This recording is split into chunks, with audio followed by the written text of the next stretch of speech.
अस्सलाम वालेकुम स्टूडेंट्स। जी प्यारे बच्चों, तो आज हम चैप्टर 5 मेजर लैंड फीचर्स में नेक्स्ट रीडिंग करने जा रहे हैं external forces of the earth. जी बेटा जी, तो एक्सटर्नल फोर्सेस हम कहते हैं, एक्सटर्नल का मतलब क्या होगा? बैरूनी, बाहर से जो फोर्सेस अर्थ लगा रही होती है। Have you seen a sculptor working? He works on stone with his tools and curves out different features. Sculpture कहते हैं संग तराश को जो पत्थरों से डिफरेंट शेप्स बनाते हैं। तो आपने कभी एक संग तराश को देखा है? वो अपने टूल्स के साथ, जो उसके पास औजार होते हैं, वो स्टोन्स के ऊपर क्या करता है? वर्क करता है, काम करता है and curves out different features है, और उनको डिफरेंट जो है खसूसियात उनमें पैदा करता है, उनको डिफरेंट शेप्स देता है। In the same way when the part of the earth is uplifted by the internal forces, जी तो इसी तरह ही ज़मीन का कोई हिस्सा जो है वो अपलिफ्टेड बाहर आ जाता है ज़मीन से बाय द इंटरनल फोर्सेस, जो कि ज़मीन की इंटरनल फोर्सेस उस पार्ट को बाहर ले आती हैं। जी बेटा जी, मिसाल के तौर पर ये एक माउंटेन है, इंटरनल फोर्सेस ऑफ अर्थ जब इस पे अप्लाई होती हैं, जब लगती हैं, तो ये ज़मीन से बाहर आ गया। अब इसके ऊपर एक्सटर्नल फोर्सेस कौन सी लगेंगी? विंड है, रिवर, ग्लेशियर्स, रेन। जब बारिश होती है तो वो भी क्या होता है, पानी इसके ऊपर माउंटेन्स के ऊपर गिरता है, तो उसके ऊपर क्या लगा रहता है? फोर्स। इसी तरह विंड भी। तो ये जो सारे फैक्टर्स हैं, rain, glacier, river, wind, so we can say that wind, rivers, glaciers and sea waves carve out different features on it.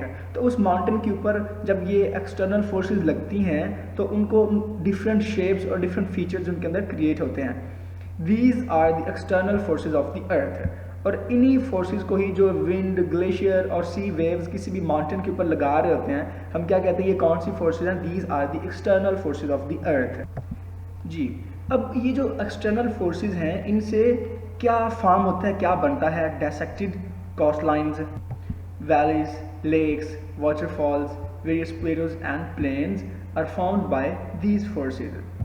जी तो ये एक कोस्ट लाइन है जिसको हम एक सहराई इलाका कहते हैं। इस तरह ये एक वैली है। वैली इसको कहते हैं, एक ऐसा ये रीजन होता है जो पहाड़ों के दरमियान जो है एक जगह होती है, तो ये एक वैली है।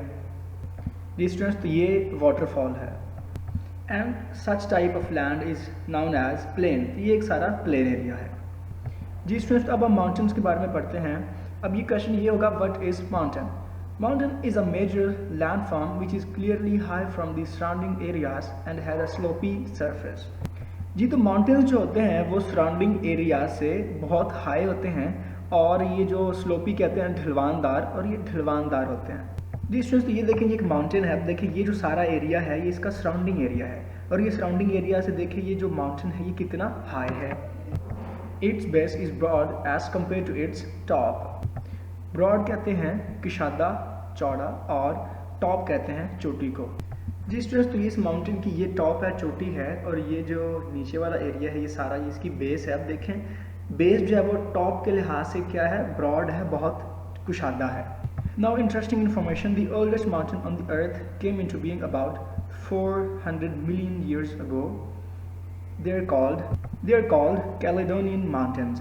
जी तो ये एक ब्लैंक और एमसीक्यू भी आ सकता है कि जो सबसे पुराने माउंटेन्स हैं वो कितने पुराने हैं? 400 मिलियन ईयर्स अगो वो माउंटेन्स पुराने हैं, और उनको क्या कहा जाता है? उनको कैलेडोनियन माउंटेन्स कहा जाता है। Now types of mountains, there are 3 types of mountains. ये भी ब्लैंक हो सकती है कि माउंटेन्स कितने टाइप्स के हैं? 3 टाइप्स के।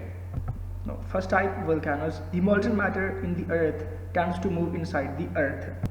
जी तो जो मोल्टन मैटर मीन मैग्मा होता है अर्थ के अंदर, वो move inside the earth, move करता है deep inside the earth. Sometimes it comes out on the surface of the earth through faults and cracks. और समटाइम्स जो माउंटेन्स के अंदर फॉल्स या क्रैक्स होते हैं, उनके अंदर से जो लावा है, ये जो मैग्मा है, ये बाहर आ जाता है and solidifies in the form of either a rock और अ माउंटेन।